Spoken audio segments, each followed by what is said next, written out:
Wapo wanandoa wengi wameishi miaka mingi, lakini hawana furaha wala hawana utulivu katika ndoa zao.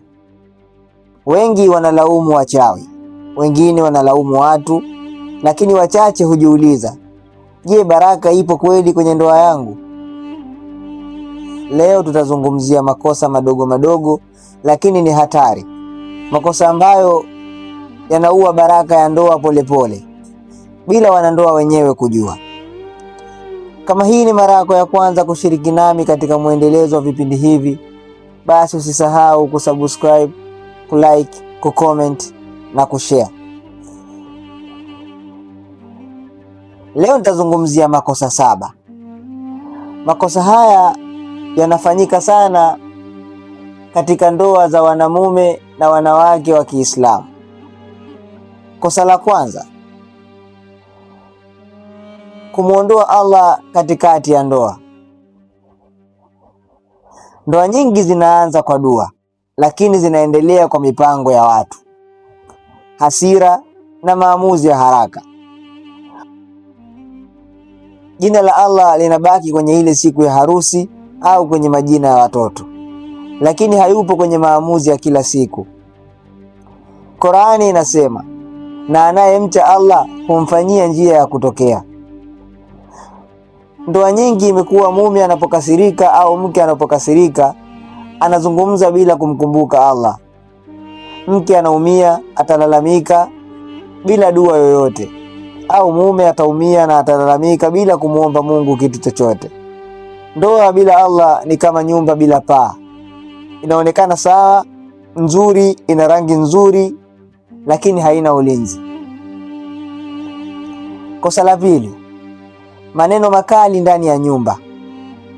Maneno mengi yanayosemwa nyumbani yanaharibu heshima, yanavunja moyo, hayarudishi nyuma hasira. Mtume Muhammad sallallahu alaihi wasallam amesema, neno moja la Muislamu ni sadaka. Lakini leo mwanandoa kumtusi mke wake au kumtusi mume wake linaonekana ni jambo la kawaida. Kejeli, dharau zinaonekana kama ni utani. Lakini ukweli ni kwamba maneno yanaweza kuumiza zaidi ya kipigo. Jiulize, je, ningeweza kusema hivi mbele ya Allah? Yaani neno hili ambalo namwambia mume wangu au neno hili ambalo namwambia mke wangu, ningeweza kulisema mbele ya Allah? Kosa la tatu, kuficha maumivu hadi yanageuka kuwa chuki. Kawaida ya binadamu huwa anaweza kusamehe na kustahamili, lakini maudhi yanapozidi kuwa mengi mara kwa mara yakajirudia, basi anatengeneza kuwa chuki. Maana anayavumilia, mwisho anaanza kuwa chuki. Mwanzo atasema nimenyamaza ili kulinda amani ya ndoa yangu, lakini ndani ya moyo wake kutakuwa na jeraha, kutakuwa na kumbukumbu mbaya, lakini mbaya zaidi kutakuwa na kimya kisichozungumzwa. Kimya hiki ndio huanza kugeuka kinyongo, huanza kugeuza moyo kuwa wa baridi na kukosa hamu wala hisia. Ndugu Waislamu, inabidi tufahamu, kusema kwa adabu ama kuzungumza kwa adabu ni tiba ya moyo. Kunyamaza kwa chuki ni sumu. Yaani jambo lolote baya ukawa unalikalia kimya, mwisho linatengeneza kuwa sumu na ndoa inaweza kuharibika. Kosa la 4, kulinganisha ndoa yako na ndoa za watu wengine. Siku hizi kumekuwa na mfumuko wa mitandao mingi ya kijamii, na mitandao hii imekuwa inaharibu sana ndoa. Mwanamke ama mwanamume anaweza kuingia kwenye mtandao, iwe Facebook, Instagram ama TikTok, either YouTube. Ataona picha za watu wengine wakiwa na furaha, au video za wapenzi wengine wakiwa wanafurahia ndoa yao, yeye ndoa yake ikiwa na matatizo. Ataanza kuhisi au kuona yeye anaonewa. Lakini ukweli ni kwamba kwenye mitandao hakuna mtu ambaye anaonesha matatizo, kila mtu anaonesha furaha yake. Kwenye Qur'ani inasema, Allah amewafadhilisha baadhi yenu juu ya wengine. Yaani Allah amewapa daraja kubwa wengine na wengine amewapa daraja dogo. Hii hajamaanisha kwamba kuna binadamu ni dhaifu na kuna binadamu mwenye nguvu. Yeye amefanya haya ili kumpendeza machoni mwake. Allah ameumba maskini kwa matajiri ili yeye impendeze. Kwa hiyo unapolikanisha ndoa yako na ndoa za watu wengine, unakataa kadiri ya Allah. Kosa la 5, kupuuza haki ndogo ndogo. Kwa kawaida ndoa huwa haivunjwi kwa makosa makubwa, bali ndoa inavunjwa kwa vitu vidogo kama vile kukosa shukrani, kukosa muda, kukosa heshima. Mtume Muhammad sallallahu alaihi wasallam alisema, mbora wenu ni yule ambaye ni bora kwa watu wake. Haki ndogo ndogo ndizo zinazojenga mapenzi makubwa.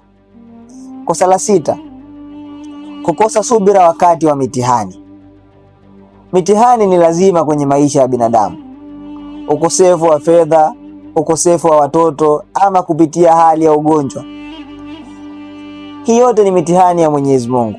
Lakini subira inapokosekana, lawama zinaanza na kila mmoja ataanza kumuona mbaya. Na Qur'ani inasema, hakika Allah yu pamoja na wanaosubiri.